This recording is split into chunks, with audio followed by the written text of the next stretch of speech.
today we're taking a look at Chain Reaction, a retro-styled game for the Windows Phone 7. As you can see, very plain-looking menu. The little about section tells you what you might expect. And the scoreboard would connect to the online leaderboards, but for the fact I'm not connected. We'll have a quick look at the instructions so you've got an idea of how the game plays. As you can see, the instructions are fairly simple. You tap the screen to create a single explosion. As the bouncing balls touch the explosion, they too will explode, and then other balls are able to collide with the explosions caused by the balls in the first place, and you get higher scores based on chaining them together. There is an option screen, however it's a very simple one. Simply turn the sound on or off. You may have noticed it's actually quite silent. That's because the only sound effects in the game are of the balls exploding. As you can see, there are 4 modes: Classic, Extended, Epic, and Insane. And each one is actually just the previous mode with extra levels on top. So Extended mode is just Classic mode with 8 levels on top, and so on. We'll just go for Classic mode today because I don't think you want to be here for the 40 minutes as I try to go through Insane mode. Anyway, this is the first level. As you can see, a small number of balls, and you've got to destroy 1. Not a huge challenge, but I want to get a few points, so we'll rack up 3 here, just for a quick early score.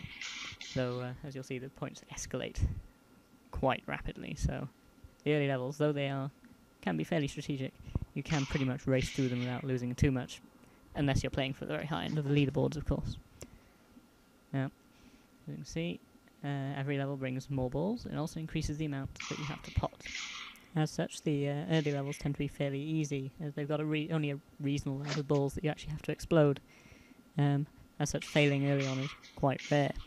However, you can still mess up, as I just did, and the odds of this happening only increase as time goes on, because while you get more and more balls per level, and so there are more things to hit, you have to blow up a considerably higher proportion of them, and in fact by the end you have to hit 100% of all of them, which is no small feat. As you can see, as things get busier, it actually gets quite pretty. I mean, it's a very simple looking game, as it wouldn't look amiss on an old computer, an old 8-bit machine. But the simple combination of colours and movement can actually be quite attractive, especially as I said, as the levels get busier and busier, and the explosions bigger, more varied. It's almost like watching a fractal graphic be generated in front of your eyes. That said, there's not much of an actual game here as such.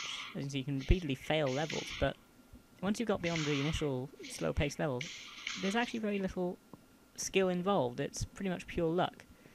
And it doesn't really hide this fact either. You very quickly cotton on to the fact that there's no real skill involved. You can get broad strategies, like on the busier levels you start to realise it makes more sense to work from one end to the other, to create sort of moving wall of explosions. But that's about it. Let's skip past the next few minutes of me repeatedly failing levels, as I didn't think you'd want to sit through it.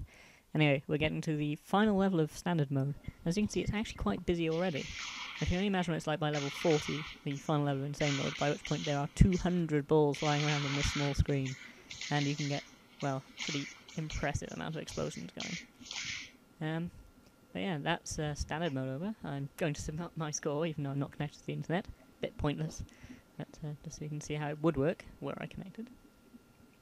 And that's been Chain Reaction. Available now for free on the Windows Phone Marketplace.